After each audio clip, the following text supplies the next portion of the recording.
Okay, we are talking lines and planes in space. So I want to develop the parametric equations of a line. And to convince you of what those equations should be, let me draw a picture. Let me draw just a line.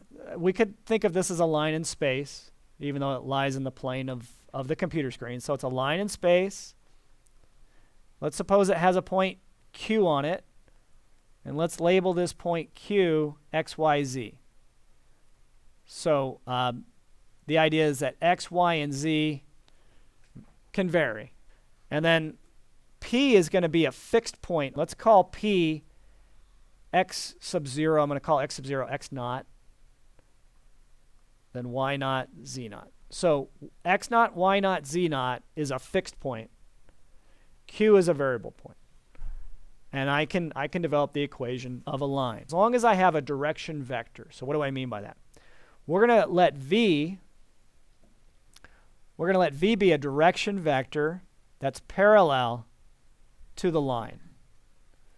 So V is a vector. We'll say it has constant components A, B, and C. And the idea is that if this line is called line L, then the idea is L, remember this notation, is parallel to the vector V. Okay?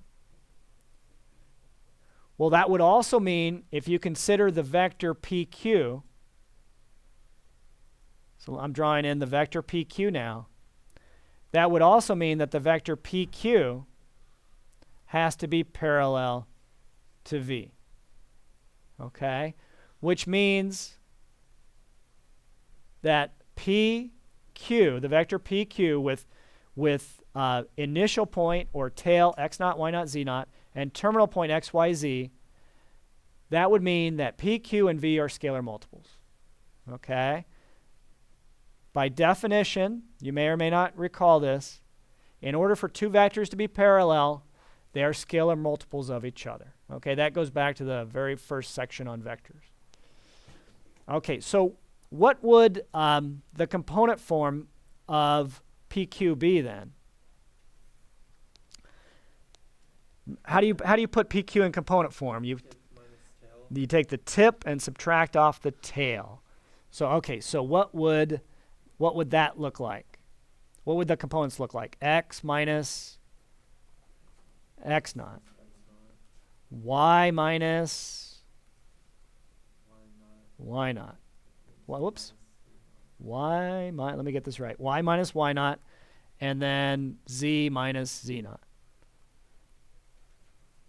So what we're saying then is, oh, can I change this c? Let me change that to a t, because that's going to end up being our parameter. Sorry about that.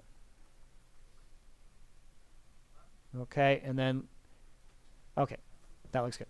And then I'm going to set that equal then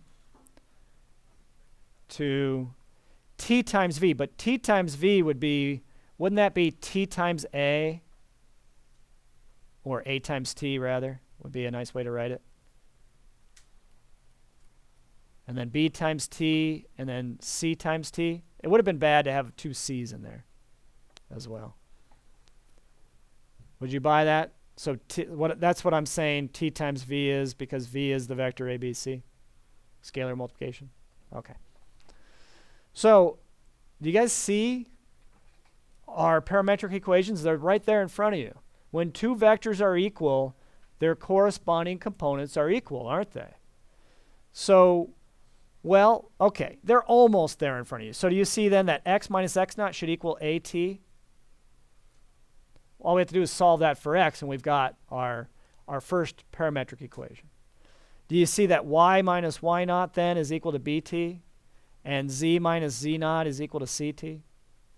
Yeah. So if we solve those equations for x, y, and z, that's actually what turns out to be our parametric equation. So x would be x naught plus at. Y would be y naught. So I'm essentially setting these guys equal and then adding y naught to both sides. Y would be y naught plus bt. And z would be, you guys tell me, z naught plus ct. So these are our parametric equations of a line, with the understanding that x naught, y naught is a point on the line. X naught, y naught, z naught, rather, is a point on the line. And v is parallel to the line. Okay?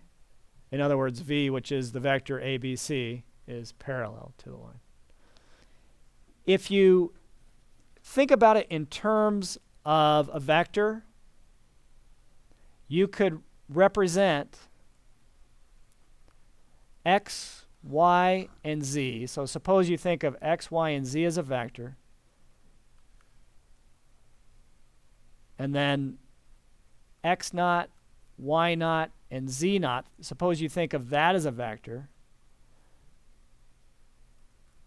plus t times a, the vector with components a, b, c. You could represent the parametric equations as a vector equation like so. Do you believe that? I mean, think about it. If you can get, just look at the x. So we're saying x would be equal to, if you actually did the multiplication and then the addition here, you'd get x naught plus at, right? So you'd get x is equal to x naught plus at. And you could do the same thing for the other ones. So this would be a vector equation, a single vector equation of the line.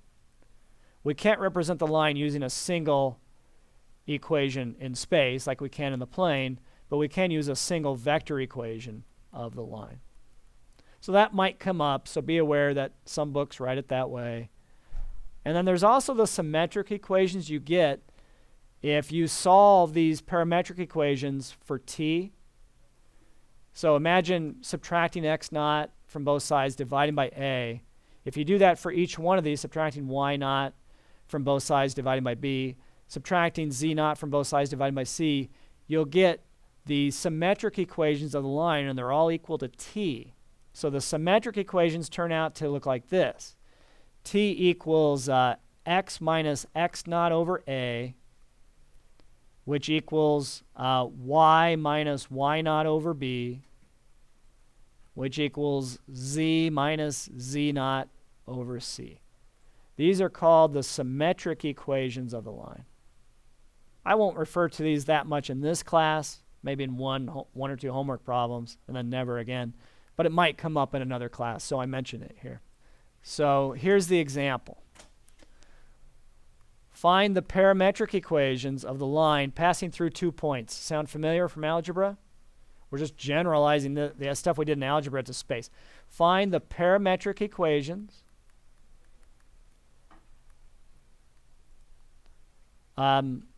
let's do the symmetric equations too, and the symmetric equations of the line through these 2 points. -2, 0, 4 and 0, 4, 2. Okay. So I want to kind of connect this to your algebra that you learned. You spent a lot of time on this in algebra. In algebra, you needed 2 things to find the equation of a line in the plane. Do you remember what 2 things you needed? You needed, well, either 2 points or a point and the slope, right? The direction vector is taking the place of slope in space. Because how do you define slope in space if the line doesn't lie in the plane you're interested in? It's tough to do, right? So we use the direction vector to take the place of the slope. And then you also need at least 1 point on the line in space to find the parametric equations of the line. So, okay, is there a way, let's label this point P and this point Q. Given 2 points, is there a way to get a direction vector? So what would PQ equal? Couldn't this be our direction vector in this case? I didn't set up the derivation of the parametric equations of the line that way, but yeah. Yeah, it definitely could, right? Okay, so what do we do to find, what we've got to do is put our vector in component form with initial point P and terminal point Q, or tail P and tip Q. So what do? We take tip minus tail. I always get nervous when I say that because they both begin with T, right? It's easy to mess that up. So what is that going to look like? Okay, it would be 0 minus -2, right? Which would get you what? 2. 4 minus 0, which will get you 4. And then 2 minus 4, which would get you -2. Okay, just remember, you take the coordinates of the first point from the coordinates of the last point, the terminal point. Tip minus the tail. Okay, so that's our direction vector. That's our A, B, and C, isn't it? That direction vector gives us our A, B, and C, rather. Okay, so remember what the equations tell us. X equals, x naught, just rewriting, and you are going to want to memorize these, unfortunately. X equals x naught plus AT, y equals y naught plus BT, and z equals z naught plus CT. Plug and chug. So what do these become? Oh, which point do you want to take as your x naught, y naught, z naught? I'll tell you what, it doesn't matter. Just like when you're given 2 points in the plane, it doesn't matter. And I'll tell you why. It'll look different if you take a different point than I do, but I'll tell you why in a second, why it doesn't matter. So let's take your x naught, y naught, and z naught to be like so. So what would x be then if we fill in this equation? What x naught is -2 plus this 2, right, times t. That's your A, t right there. And what would y be? 0 plus 4t. Would you buy that? Okay, that's the y naught is 0 and the b is 4. And then what would z be? What's z naught? 4. And what's c?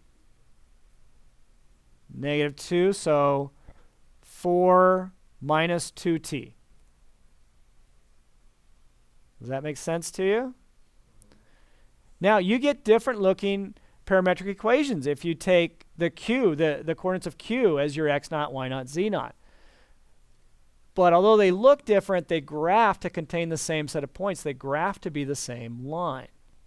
Next, we get the symmetric equations. What you do is just solve each one of these for t. Solve each one for t. So if you solve this one for t, what do you get?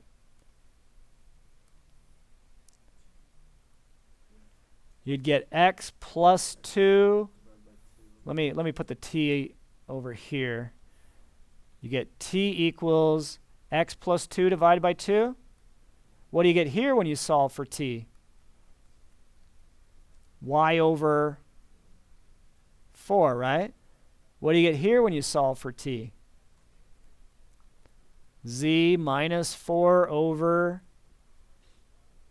-2.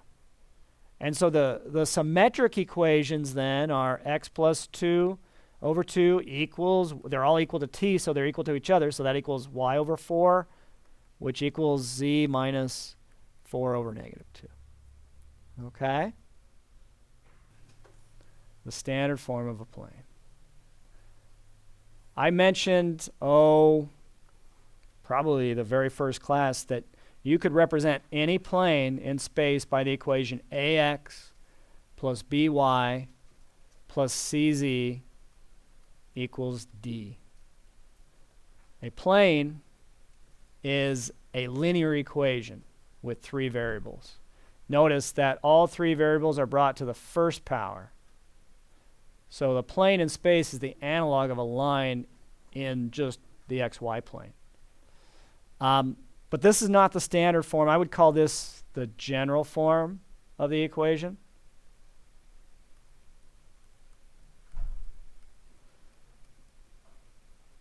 Let me derive the standard form of the equation of a plane for you. So you're going to have to use your imagination here because you know my artistic skills are not that great. Imagine a plane in space, which, to give it some illusion of depth, I draw a segment of that plane in space as a parallelogram. So imagine this is a plane in space. And imagine that the points P and Q lie in the plane. And we're going to form, now Q, by the way, is the point X, Y, Z. And P, so Q is any point. X, Y, and Z can vary. And P is a specific point in the plane that you have to be given to find the equation of the plane. So X naught, Y naught, Z naught. Just like P was a specific point on the line, and we called that X naught, Y naught, Z naught. P is a specific point in the plane, and we designate those specific coordinates X naught, Y naught, Z naught. Now, we're going to need a point on the plane to find its equation and a normal vector. What do I mean by a normal vector to a plane? A vector that's perpendicular to the plane. So imagine a normal vector like so. So imagine this is your normal vector. We could call it N. And it forms a right angle with the plane. Okay? And then we're going to imagine the vector PQ in just a second, so I went ahead and drew it in there. Okay, so how can I use a normal vector and a point on the plane, this point P? Let me draw that a little bit bigger. How can I use a normal vector and a point on the plane to find the standard form of the equation? Well, let's do this. Let's give the normal vector some coordinates. Let's call the normal vector, let's say the components of the normal vector are A, B, and C when you put it in component form. Need a little more room there. A, B, and C. Okay, so consider the normal vector to the plane A, B, C, and I also want you to consider PQ as a vector. Can you tell me the component form of PQ? Do you remember how you find component form? I can't write this too many times, I don't think. You're going to take the tip minus the tail, right? So what would PQ be? X, first component, good. X minus X naught?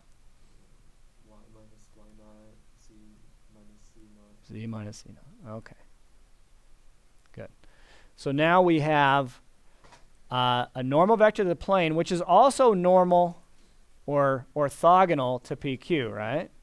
Because PQ, the vector PQ, lies in the plane. So note, N is perpendicular or normal to PQ. Orthogonal. Really what we use is orthogonal when we're talking two vectors. That means perpendicular. And we use normal when we're talking about a vector perpendicular to a plane. We use the word normal. Why we have so many different words for perpendicular, I don't know. But we do. Okay. So because N and PQ are orthogonal, what do we know about their dot product? It's 0.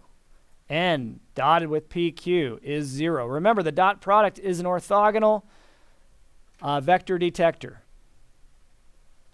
And it's the number 0, right? Because the dot product is a scalar. Oh, okay. So can you actually take this dot product for me? So you'd have a times what? Good. A times x minus x naught, and then what would you add that to? B times y minus y naught plus c times z minus z naught. And that has got to equal 0.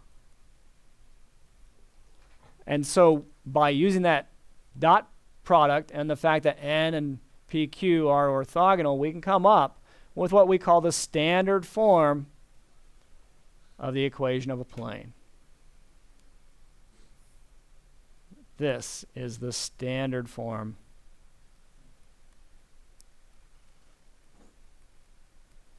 of a plane, of a planar equation. Okay? So, to find the equation of a plane, we need two things. We need a normal vector and a point in the plane. You're going to see a lot of these in the homework. Find the equation of the plane. And then after that statement, you're going to be given enough information to find the normal vector and at least one point on the plane. Okay? And that's how you want to think about it. Oh, if I want to find the equation of a plane, I need its normal vector and I need a point. And you're going to be given different kinds of information that can allow you to arrive at the normal vector and at the point. For instance, you could be given 3 points, right? 3 points can form a plane. So find the equation of the plane through the points. Let's say point P, which is 0, 0, 1. Point Q, which is 2, 0, 0. And R, which is the point 0, 3, 0. All right. So you need two things to find the equation of a plane. You need a point on the plane. We've got 3 of them. And you need a normal vector. We don't directly have a normal vector. Any ideas? And by the way, maybe a picture is in order here. Picture is generic. It's not supposed to correspond exactly to these points, but hopefully it'll give you the idea. So let's say you have, actually let me draw that a little bigger. Let's say this is a plane, maybe kind of sticking out at you, the edge is sticking out at you. And let's say you have a point P, a point Q, and a point R. And this is the plane that those 3 points lie in. We need a normal vector if we want to find the equation of this plane. Any ideas? Cross product. The cross product is designed to find a normal vector. Okay? Now, in order to find the cross product, we need vectors, and we have points. So what do we have to do? Well, yeah, we could find a couple of vectors based on these 3 points, right? We could take, for example, we could take PQ. We could find PQ, right? Vector PQ. And we could find vector PR. And then the idea is that the cross product, taken appropriately, could point in this direction. It could point in the opposite direction too, and it doesn't matter. It just has to be normal. It could be normal going pointed above the plane or pointing below the plane. Doesn't matter. So the idea is that the cross product, so PQ cross, actually the way I have it, PR is the right hand, so I could say it this way. The vector I drew would be more like PR cross PQ. But it doesn't matter. Doesn't matter. You can take PQ cross PR, PR cross PQ. You'll get a normal vector. Okay? So that's the plan. So let's take PQ. Let's find PQ. Let me put this picture off to the side here a little bit. And so what is PQ going to be? Tip minus tail, right? So we're going to take, the tip would be which point? Q, the tail would be P. So we're going to get what? 2 minus 0, which is 2. 0 minus 0, which is 0. And then what's the last one going to be? Minus 0 minus 1 or minus 1? Negative 1. Does everybody agree that that would be PQ? All right, then PR. Can you guys find PR for me? So look at this guy as your tail and this guy as your tip. What would you get? 0 minus 0 is 0, right? 3 minus 0 is 3, and 0 minus 1 is negative 1. Not too bad, right? So let's take that cross product. I'm just going to do PQ cross PR. Not quite what I pictured, but that's okay. PQ cross PR. So this reviews the cross product, not a bad thing. IJK, right? What goes in the middle of this kind of weird looking matrix I'm creating? 2, 0, negative 1. And what else? 0, 3, negative 1. All right. So let's practice finding that cross product. All right. Can you, at least in your mind, cross out corresponding column, corresponding row with IJK? What's going to be left? 0. What submatrix is going to be left? 0, negative 1, 3, negative 1. And then don't forget that that's the I component, so attach an I to it. Then by definition, what comes next? Minus. Okay, cross out the middle column. What numbers are left over?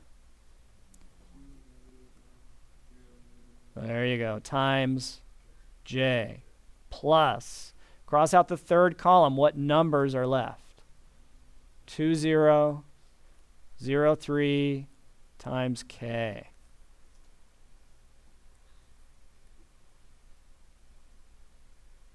Okay. So you take these determinants of these 2 by 2 matrices, what do you get? Well, you get 0 minus a negative 3. I'll go ahead and put that in there because that can it can be real easy to miss the signs. Does everybody see that would then 0 minus negative 3 would be the I component, first component? Okay. And of course that'll be 3. Then you got the minus here.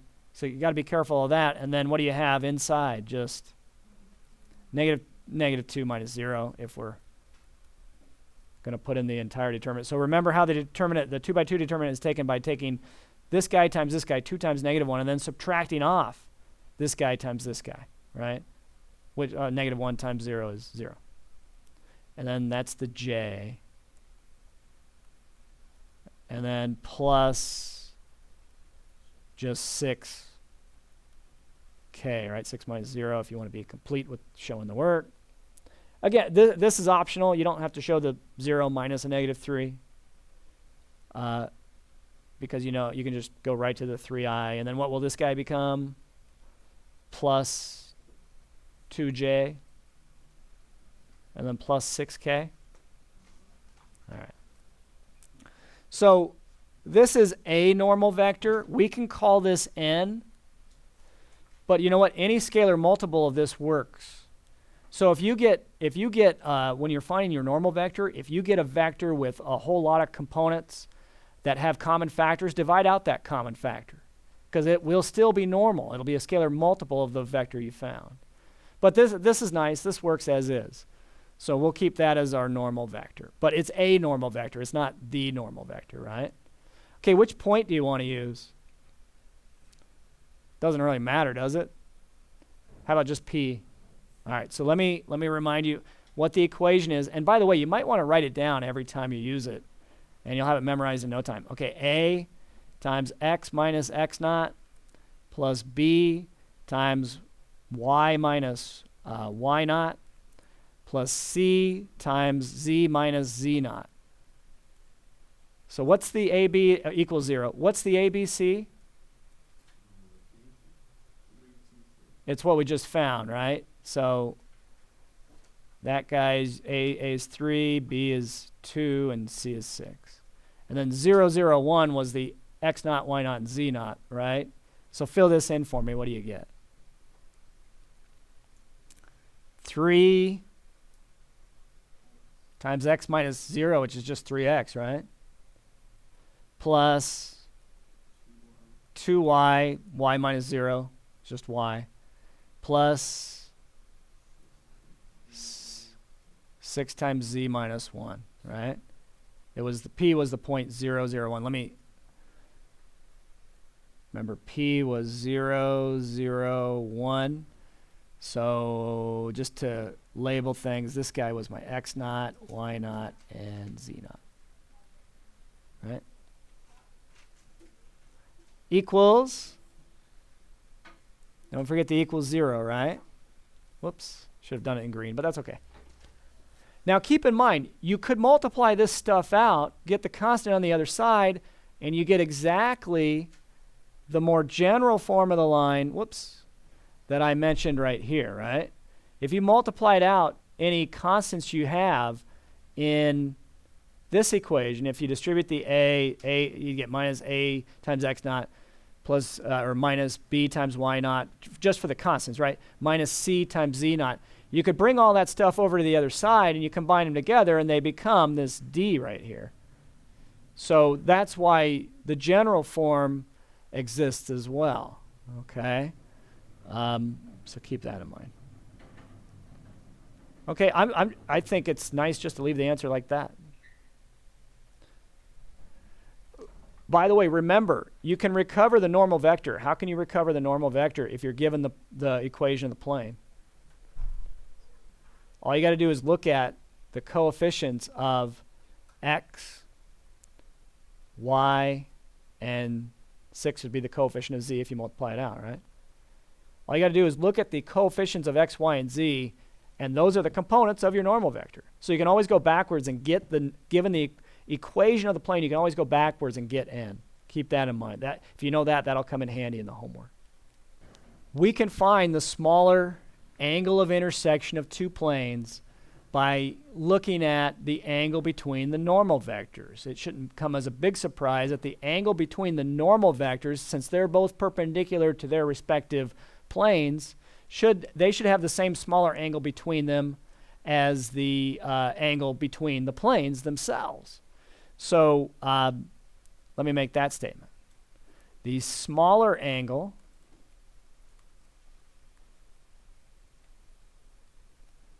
of intersection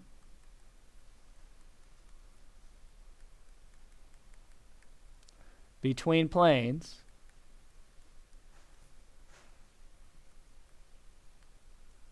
is, dun, dun, dun, well, it's the cosine of theta. It's going to look like our formula for the cosine of theta before, except to ensure, if you think about how planes can intersect, there's always going to be an acute angle of intersection. So to ensure that we get a theta in the first quadrant, we have to take absolute values. So we're going to take the absolute value of n1 dotted with n2 over the magnitude of n1 times the magnitude of n2. Except for the absolute values, this looks just like finding the angle between two vectors, or the cosine of the angle between two vectors that we talked about before.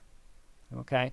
By putting in the absolute values, we ensure that the dot product is positive, and that ensures that we find the smaller, the acute angle of intersection between two planes. Because any two planes, any way you draw it or model it, so here's one plane. If you had like a plane a little more vertical than that coming up, maybe like that, we could make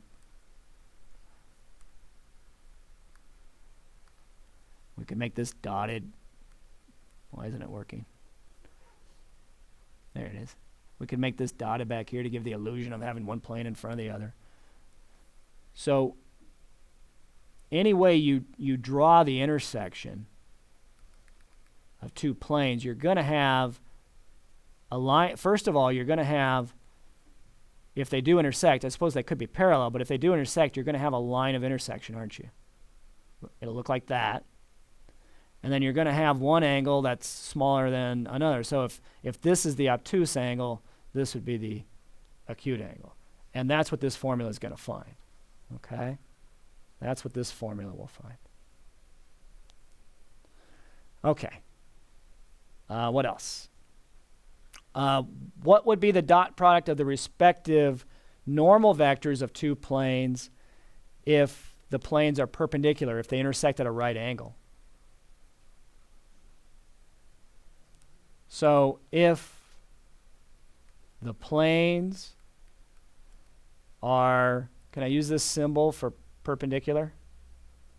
Remember that symbol from geometry? If the planes are perpendicular, then what has to be true about their respective normal vectors?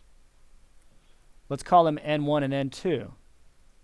n1 would be the normal vector to plane 1. Whoops, I combined my n1 with the n and then. Okay, then n1, the normal vector from the first plane, dotted with n2 should equal what? The normal vector from the second plane, shouldn't that be 0? Yeah. A little bit of thought will convince you of that. What about if they're parallel? What do you think is going to be true if the planes are, if two planes are parallel? Let's use this symbolism. Remember, this looks like railroad tracks for parallel. If two planes are parallel, then what's going to be true about their respective normal vectors? Will they also be parallel? So then if the planes are parallel, you guys just told me that their respective normal vectors must be parallel. But there's a better way to quantify that. What could you say about n1 and n2? They are scalar multiples. They're not quite equal, but one would be a scalar multiple of another, like if c is your scalar, right? You could say n1 equals c times n2. You could flip it around and say n2 equals some scalar multiple of n1 too. Okay? That's what it means for vectors to be parallel. They are scalar multiples of each other. Don't forget that. That's really important, okay? So I'll say i.e. that is n1 would be a scalar multiple of n2 if the planes are parallel. Okay? What if we want to find the distance between two planes? Okay, so we have 2x minus 3y plus z is equal to 4. There's one plane. And then another plane, 4x minus 6y plus 2z is equal to 3. By the way, how do I know they're parallel? What would be the normal vector of this first plane? We'll call it n1. What would be the normal vector? 2, negative 3, and 1. What would be n2, the normal vector for this second plane? It's that, but it's n1 times 2. Right, so 4, negative 6, 2. It's a, by the way, it's a normal vector. It's not the normal vector, right? And you can see that it is a scalar multiple. What you just said, it's a scalar multiple 2 times n1, right? n2 is equal to 2 times n1. So we know that the planes are parallel, right? So I'm not lying to you. I mean, I already told you they're parallel planes, but you can verify by looking at the respective normal vectors. Okay. So let me draw a picture for you, and in this process we'll derive a formula for finding the distance between two planes, but keep in mind you don't have to memorize that formula unless you want to. You can always derive it. It's not actually going to be that hard to derive. So let me see if I can draw two planes that at least kind of look parallel. Then, okay, let's do this. Let's take this normal vector down here. Suppose we look at a normal vector that points up like that. So this vector, this is a vector n. from the bottom plane, although who knows if they're really oriented that way. It just depends on your perspective. Okay. And then let's suppose we stick a copy of this normal vector right under a point Q. So this is a point Q on the plane above.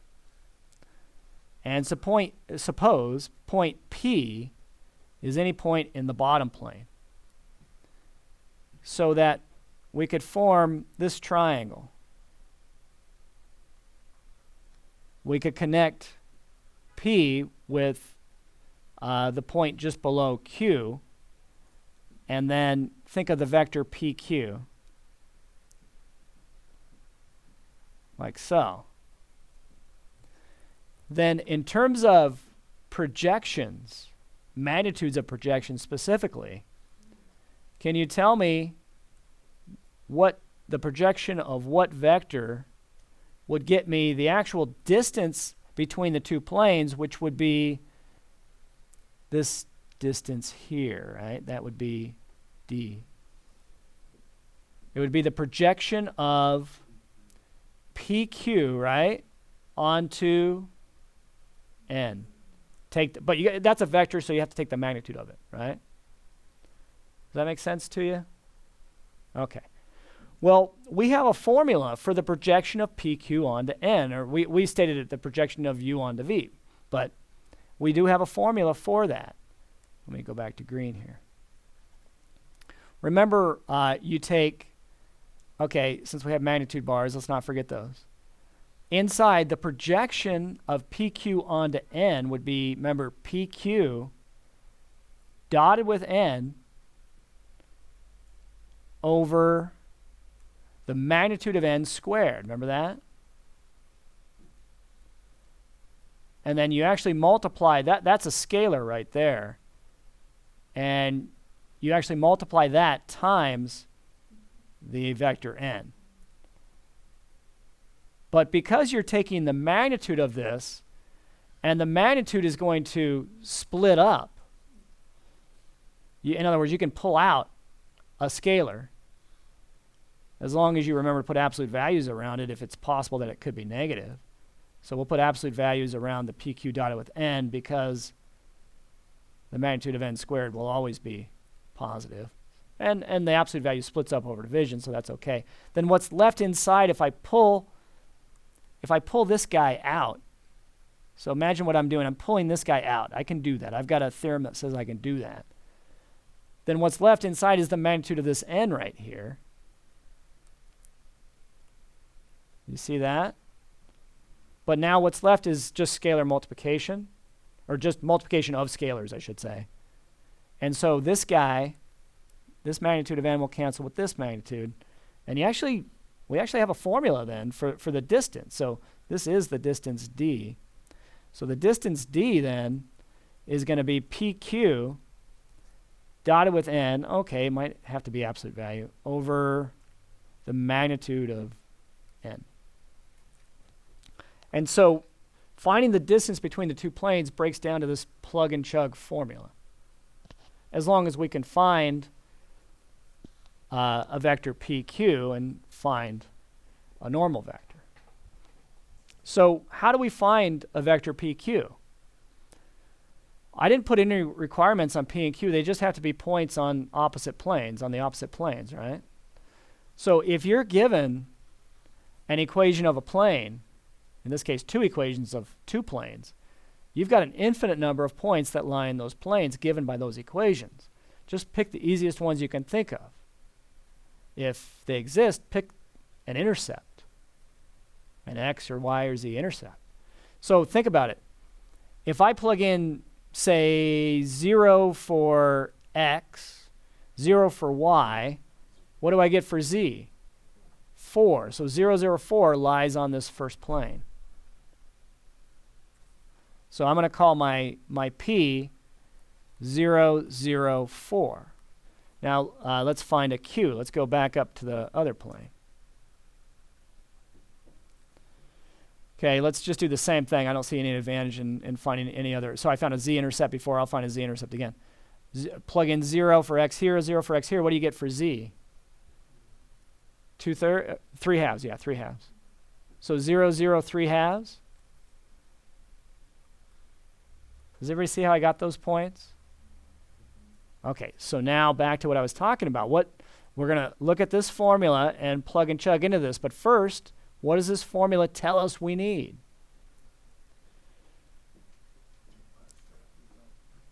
Well, we need, yeah, but before that, don't we need a PQ? A vector PQ?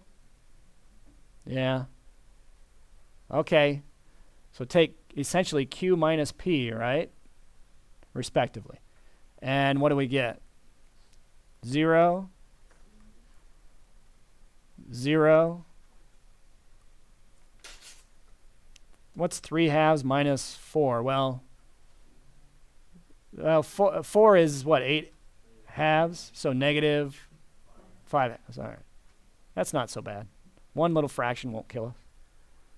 Does that make sense? Okay, which normal vector do you want to take? Doesn't matter. They're both the same, right? I mean, they're scalar multiples of each other. So how about the one with smaller components? 2, negative 3, 1. So n 2, negative 3, 1. Okay, now that we've found this stuff, it's just a plug and chug formula, right? In fact, I'll go ahead and separately find the PQ dotted with n. What's that going to look like? That's pretty easy, right? 2 times 0, 0, plus negative 3 times 0, 0, minus 5/2. Oh, that's why we need those absolute values. Is that okay? So PQ dotted with n is minus 5/2. So our distance then is going to be the absolute value of negative 5/2. Yeah, the distance better be positive. Over, oh, I didn't find the magnitude of n. What's the magnitude? I'll do the magnitude separately. What's the magnitude of n? Square root of 4, 2 squared, right? Plus 9 plus 1, which is root 14.